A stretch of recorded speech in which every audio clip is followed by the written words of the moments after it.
It was a cold, wet Halloween evening. The wind screamed as it ripped through the darkened woods that surrounded the old manor, known as the House Infinity. The house was old, as the town itself. I remember stories from my childhood about the original owner had killed his daughter, and her spirit haunted the house.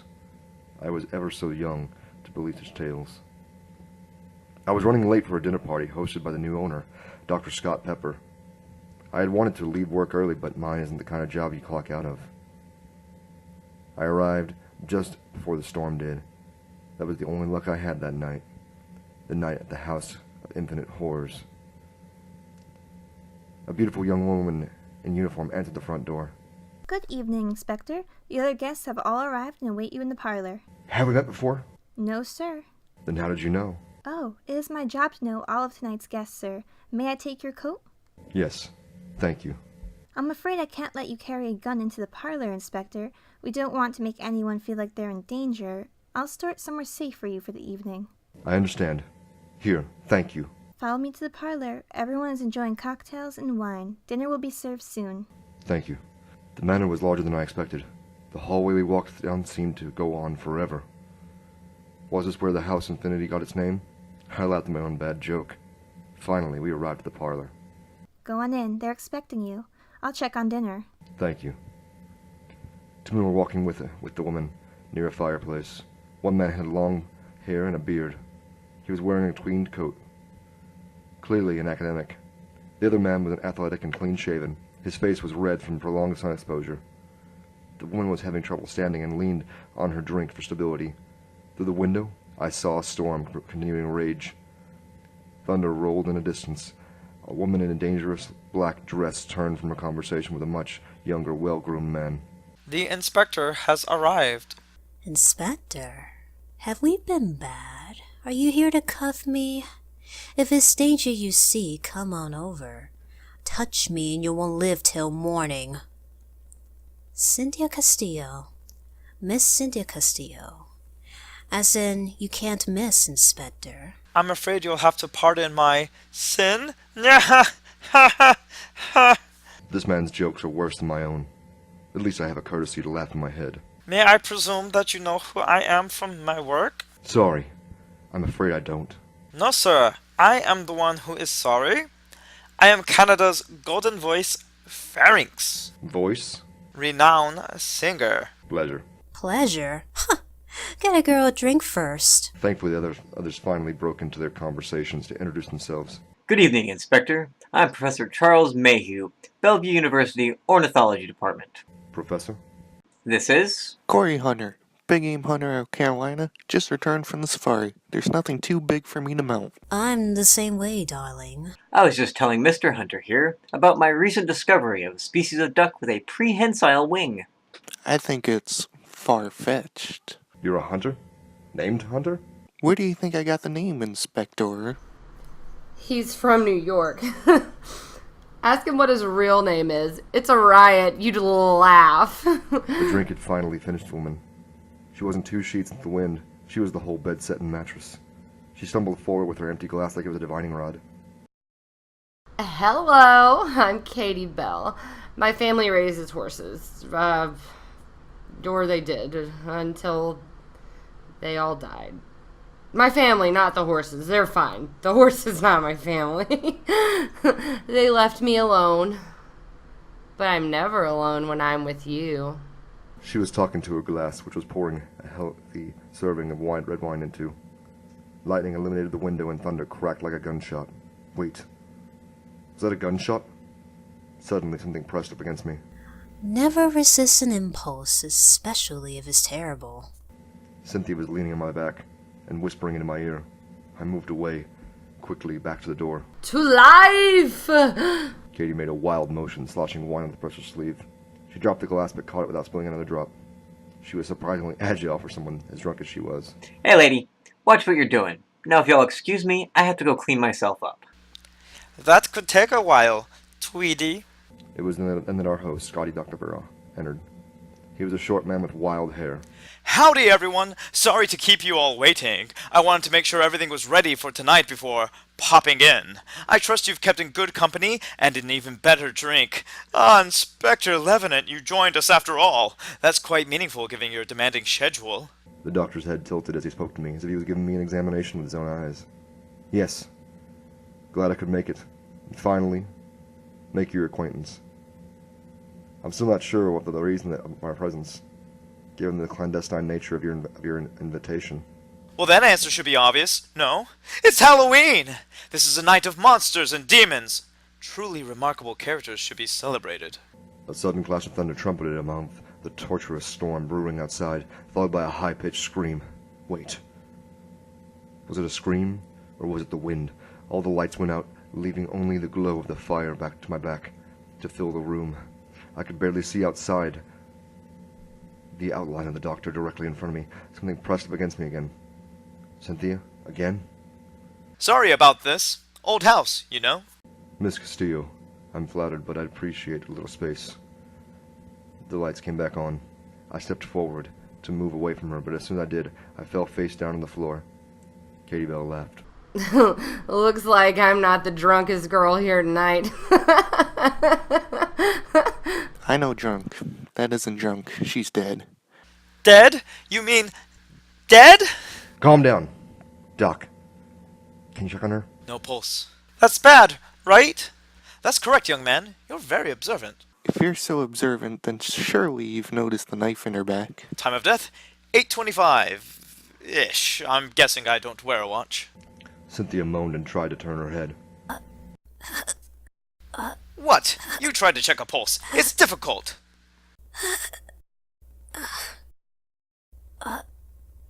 Alone. You're not alone. It's okay. But it wasn't okay. She closed her eyes and let out her foul breath. She was gone. Now? Time of death? Well, let's say 8:30. No reason to split hairs. She was murdered! Someone murdered her! There's a murderer! I don't want to die! What will my friends do? The professor re-entered the room. Just where have you been this whole time? I was cleaning my sleeve from her wine. What happened here? What happened? A murderer just happened! Where's your hideous jacket, anyway? You looked like you were about to faint when Katie Bell spilled her drink on it. I couldn't get the stain out, so I took it off. There's a murderer? It's important we don't panic. We'll telephone the police. You're an inspector, and she died 10 feet from you. What good are the police going to do us? I am out of here! Storm or no storm, I am leaving! Mr. Ferrings, you need to stay until the police arrive and get your statement. Yes! Dinner is almost ready! Ferrings fled out of the room toward the front door. I ran after him as fast as I could. Stop! I hit my leg on something in the hallway and fell down hard. Is everything all right, Inspector? Yes. No. Call the police. A woman, Miss Castillo, has been killed. I have to stop Mr. Ferrings so we can get a statement.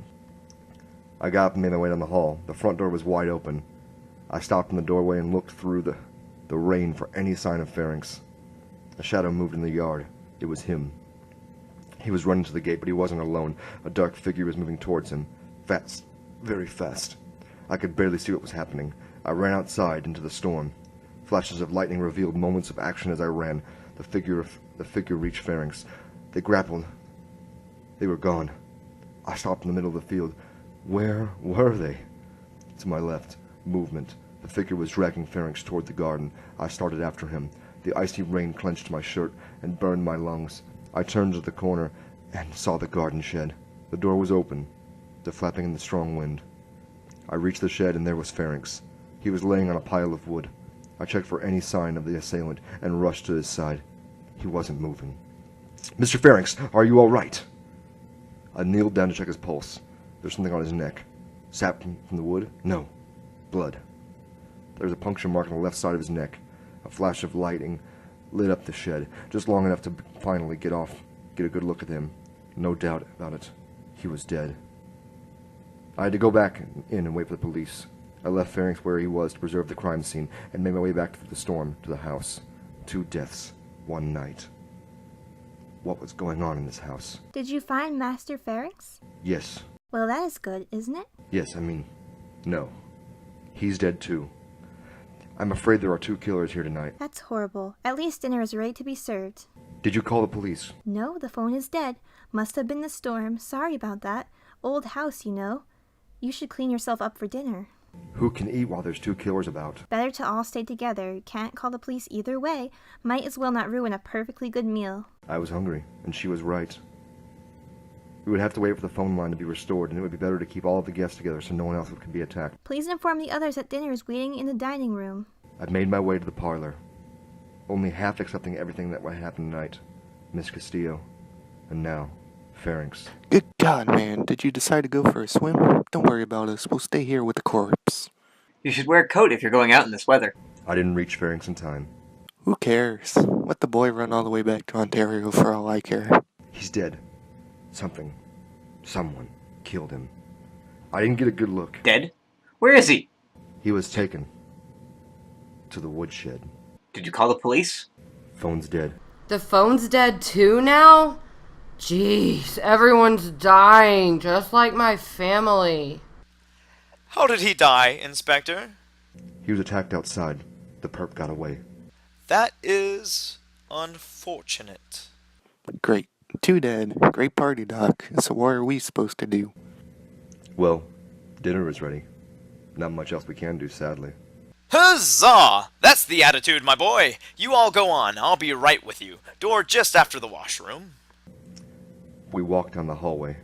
I looked for what I could have tripped on earlier. Nothing was in my path. Maybe the maid picked up whatever I tripped on. Or maybe she tripped me. Which way's the food? I'm famished. Professor, where are we going? How would I know something like that? He said it was just after the can. You're the only one who's been there. Oh, yes. Well, let's see. Here it is. She waved us from the doorway of the dining room. There were name cards and covered dishes at 8 of the seats around the table. Look at the little bird's name. It's been crossed out. That's sick. Well, let me see. Sure enough, the name Pharynx was crossed out with a thick red mark. Miss Castillo's been crossed out too. Here, look. She reached out to hand me the card. The wrist of her dress was wet and red. What's on your sleeve, Miss Bell? Oh, must have happened when I spilled my wine earlier. Yes. Then I went to the washroom. You should really wash up too, Inspector. I don't know why you rushed out into the storm without your coat. I don't know where my coat is, actually. I hope someone else handles evidence for you. Am I right? He sat down and lifted the cover off his plate. Your laugh. You're a riot, Doctor. I gave my coat to the maid. What maid? The maid. Your maid. I don't have a maid. Don't be ridiculous. I think I'd know if I had a maid. The young, beautiful woman who let me in. I wouldn't bother inviting you lot for dinner if I had someone like that here. She told me dinner was ready. No, I told you that. No, you said huzzah when I told you. Really? Oh, I suppose you're right. Is that all you have to say? Oh, yes. Thank you for making dinner. I didn't make the dinner. You didn't? No! Then who did? The doctor took one more bite, then collapsed face first on his plate. She did it. The maid is the murderer. I patted my pockets and remembered. We need to get out of here. She took my keys and my gun. Who else drove here?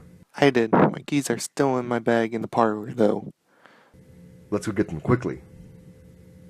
We rushed back to the parlor. Corey grabbed a bag from the corner of the room. He stopped and opened it and pulled out a gun. The maid didn't take your gun? I never met the maid. Where is she? The maid? No idea. We need to get out of here before she comes for us. No, not her. Miss Castillo. She's not here. Her body was gone. It was here when I came back from chasing after Pharynx, wasn't it? But where was it now? A rapid flash of lightning blinded us through the window. The thunder shook the room. Katie Bell screamed. Look out! The dark figure from outside was behind us. I didn't even notice how large he was when we were out in the lawn. Even hunched over like he was, he filled the doorway blocking the exit. A low, animalistic growl emanated from this figure. This was no man. That's the thing that killed Pharynx. Be gone, beast. Corey aimed his gun at the figure, but he wasn't fast enough. The creature lunged and grabbed him. It bit him on the neck, and there was a loud sucking noise. He was feasting on him. I quickly grabbed Corey's fallen gun and fired at the monster. It turned and stared at me. Its face was pale and thin. Its eyes were small and shined like glass. It opened its mouth wide. It had 2 long fangs, dripping with blood. It was about to attack again. Remarkable. I think it's smiling at us.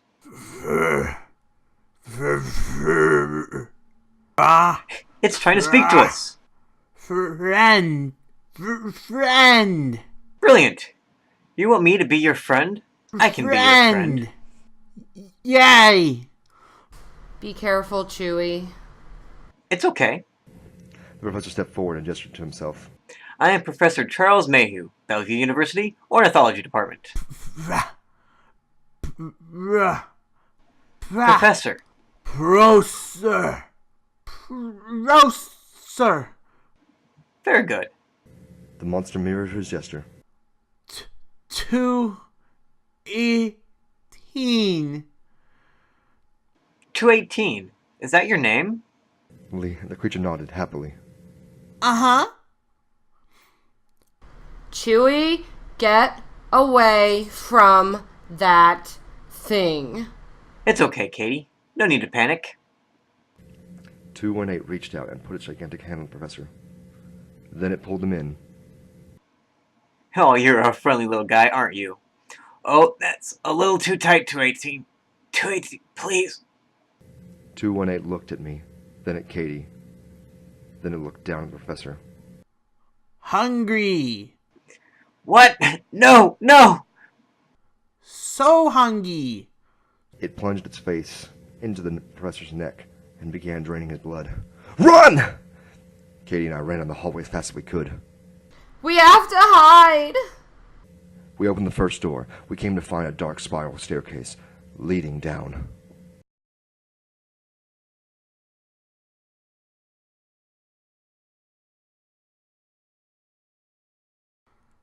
Friends?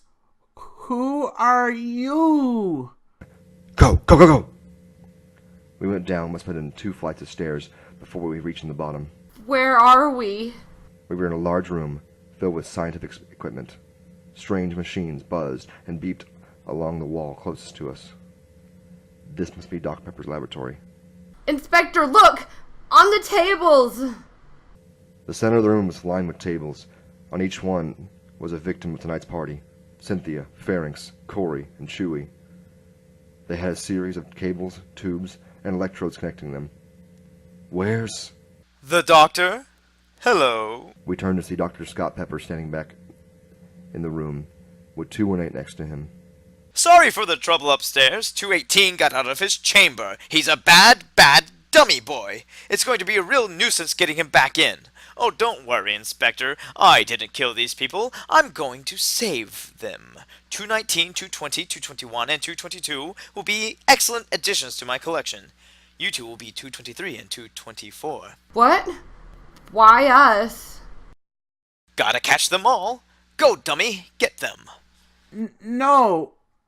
Not dummy. 218 turned to the doctor and put his hand on him. There is a tide in the affair of man, which is taken at the flood, leads on to fortune, omitted. All the fortune of their life is bound in the shallows and in miseries.